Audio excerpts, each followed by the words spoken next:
Настоящие исполины и живое воплощение силы и бесстрашия. Невероятно приспособленные, удивительно быстрые и все же не лишенные естественных врагов. Однако в самых отчаянных ситуациях они готовы дать отпор и бросить вызов целой стае. Привет, друзья! Вы на канале Время с пользой, и герой сегодняшнего выпуска – один из самых известных лесных обитателей – лось.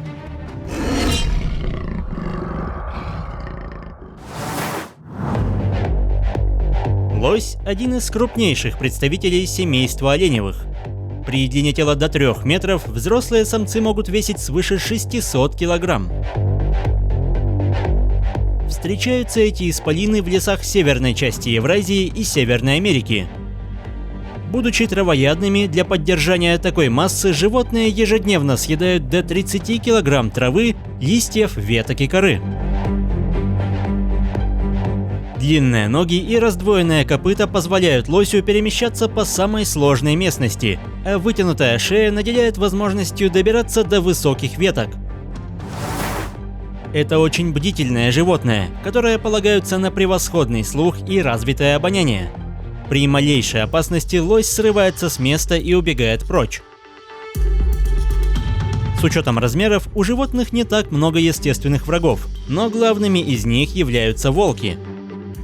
Старые и больные особи могут стать доступной добычей, но взрослый полный сил лось не слишком интересует стаю, ведь даже лишенные рогов самки превосходно владеют тяжелыми копытами, а в экстренной ситуации лоси способны подолгу бежать со скоростью свыше 50 км в час. Куда более привлекательной целью выглядит теленок, ведь справиться с ним не составит труда. Но мать самоотверженно становится на его защиту, даже когда в числе противников целая стая волков. Находясь в большинстве, хищники пытаются отвлечь лосиху, и ее задача не только дать отпор, но и следить за малышом. Водоем может облегчить оборону, ведь ноги волков короче, и здесь они теряют преимущество в скорости и ловкости, а значит, удар тяжелыми копытами может достигнуть цели.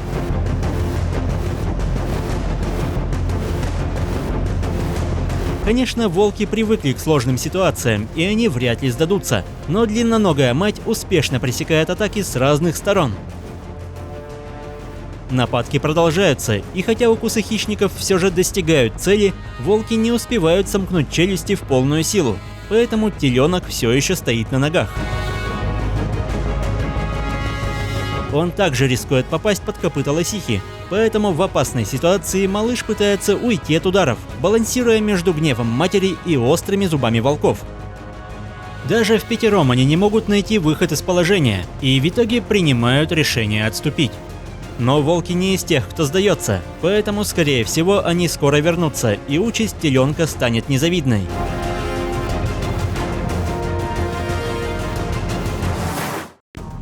Голодный медведь также может представлять опасность. Хищник имеет преимущество в густом лесу, где возможности маневрирования сильно ограничены. Однако на открытой местности хозяин леса вряд ли осмелится выйти против взрослой особи, ведь удар копытом может иметь последствия даже для столь толстокожего создания.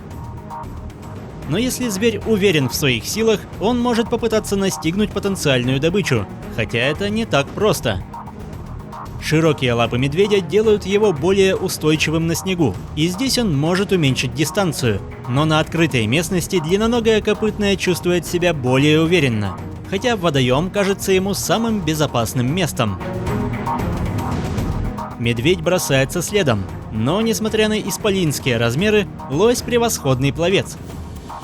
Хищник также хорошо плавает, но на стороне беглеца невероятная выносливость. Эти копытные могут проплыть без остановки до 20 километров, поэтому затея охотника обречена на провал. Лоси преимущественно ночные животные. В сильную жару они принимают грязевые ванны, снижая температуру тела и спасаясь от назойливых насекомых. А с наступлением прохлады вновь отправляются на поиски пищи, что в конце лета особенно актуально для самцов, ведь скоро им будет совсем не до еды.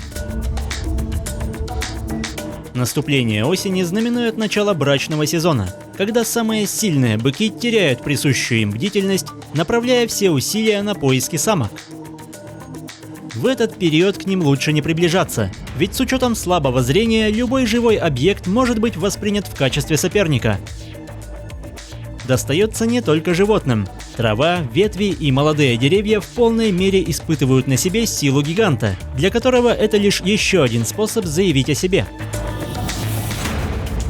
Глухое мычание лосей слышно за многие сотни метров, однако на сигнал, предназначенный для самок, сходятся и другие агрессивно настроенные конкуренты, что предвещает нешуточное противостояние.